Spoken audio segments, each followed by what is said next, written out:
ศีลนั่นเป็นห่มกั่งคันยู่ใหญ่บังหัวท่านนั่นเป็นเสบียงใส่ถุงให้มีพร้อมการทำบุญให้ท่านบริจาคแบ่งปันคนอื่นได้ใส่ได้ซอยได้อยู่ได้กินจากการอนุเคราะห์ช่วยเหลือของเฮาหันผู้ใดได้กินของเพิ่นคือเฮาได้เพิ่นให้ข้าวให้น้ำเครื่องอยู่ของกินเฮาก็โอ้ยสาธุเด้อให้เจ้าได้บุญหลายๆคือกันท่านนั่นเป็นเสบียงคือห่อข้าวห่อน้ำแม่สิย่างเดินกวงๆทางเบิ่งว่างกวงไกลเกิดมาศาสตร์ใหม่มันรวยมีอยู่มีกินเนี่ยนอกจากไปสวรรค์แล้วกลับมาเกิดเป็นคนใหม่มีอยู่มีกินให้หน้าก็หลายเข่าก็เต็มเหล่างวกไปนั่นก็มีงวกไปนี่ก็มีบ่ขาดบ่เคินพ่อหยิบพ่อใส่อยากเฮ็ดบุญก็ได้อยากซอยเหลือคนก็ได้สิกินเองก็ได้สิสร้างหยังก็ได้บ่ขัดสน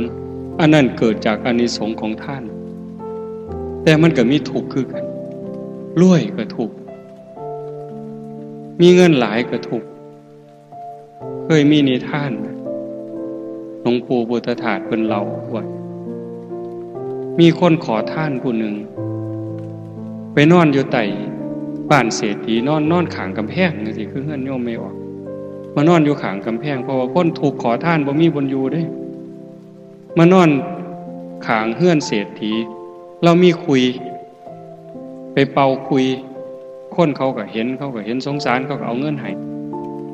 ได้มามื้อใดก็ได้มื้อละสลึง2สลึงก็ซื้อกินหม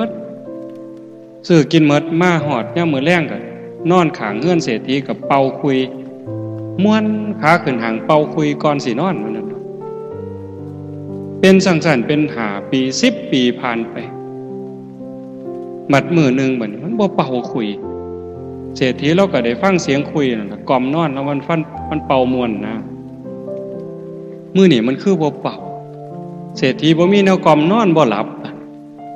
ก็เลยลงมาเบิ่งมันเป็นหยังมันป่วยว่ามันโซ่ว่าลงมาถามมันก็ดีอยู่ถามว่าเป็นหยังโซ่อยู่บ่ป่วยอยู่บ่เอาเป็นหยังมันคือบ่เป่าคุยมื้อนี้ทุกข์บ่สำบายใจเป็นหยังมื้อนี้ขอเงินได้หลายได้มาตั้ง10 บาทซุมื้อได้มื้อละสลึง2สลึงซื้อกินหมดแล้วก็แล้วมื้อนี้ได้10 บาทซื้อกินหมดไปแล้ว2สลึงมันเหลืออยู่9 บาทครึ่ง